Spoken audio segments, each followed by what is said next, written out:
మాణిక్యాంబ సమేత భీమేశ్వర స్వామి వారిని దక్షిణ కాశీగా పేరుగాంచిన దక్షారామంను దర్శించడానికైతే ఇవాళ వచ్చాము. రాగానే మా బావ అయితే పంతులు గారికి హెల్ప్ చేశాడు. తర్వాత మేము పూజకు కావాల్సిన సామాగ్రి తీసుకున్నాము. గుడి ఆవరణ ఎంత చక్కగా ఆహ్లాదంగా ఉందో చూడండి. కొబ్బరికాయలు అయితే బయటే కొట్టాలంట. సో మేము బయటే కొట్టేసి లోపలికి వెళ్ళిపోయాము. దీన్ని చాలా మంది ద్రాక్షారామం అని పిలుస్తున్నారు, కానీ మాకు పంతులు గారు అయితే ద్రాక్షారామం అని చెప్పారు.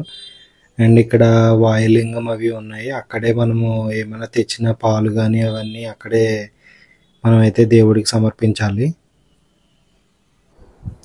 కింద ఉన్న అంతస్తుని చీకటి కోణం అని అంటారు. స్వామివారి పాదభాగం అయితే కింద ఉంటుంది.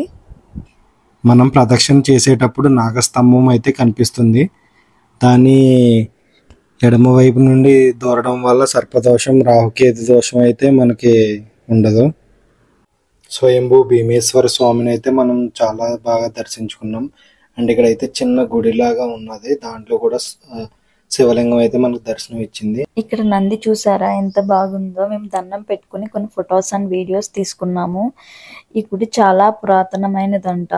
దేవుళ్ళు కట్టారంట. ఇది నైట్ కట్టేశారంట. ఇది ఎంతవరకు నిజం అనేది తెలియదు మాకు. సో మీలో ఎవరికన్నా తెలిస్తే గనక కామెంట్ చేయండి. ఇక్కడైతే మా బావ నంది చెవిలో కోరిక కోరుకుంటున్నాడు. ఏం కోరుకున్నావు బావా అని అడిగితే ఆ దేవుడికే తెలుసు అనే సరదాగా అంటున్నాడు అనమాట. ఇక్కడైతే ఒక పాప నాట్యం చేస్తుందన్నమాట. ఇలా చూస్తుంటే నాకు పౌర్ణమి మూవీ గుర్తొచ్చింది.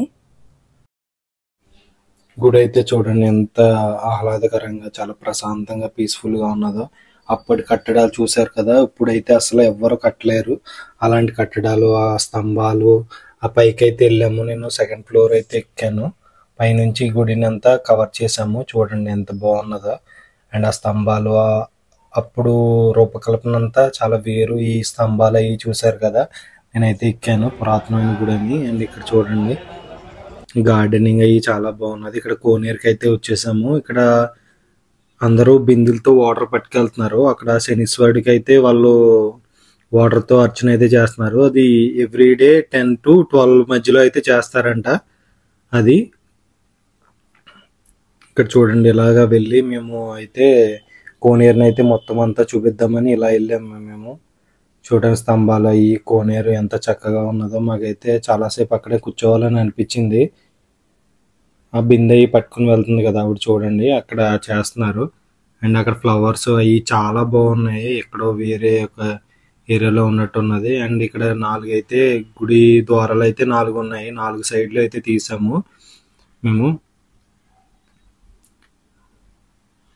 ఇక్కడ నుంచి అయితే హోమశాల అయితే ఉన్నది. అక్కడ నుంచి మేమైతే అన్నదాన సత్రానికి అయితే వెళ్ళాము. అక్కడ చాలా భోజనం అయితే చాలా బాగున్నది. క్యూ అయితే ఆ రోజు తక్కువే ఉన్నది. చూడండి క్యూ కూడా చూపిస్తున్నాము.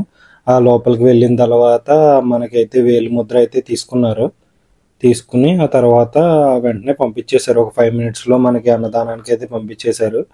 ఫుడ్ అయితే చాలా బాగున్నది అన్నదానంలో.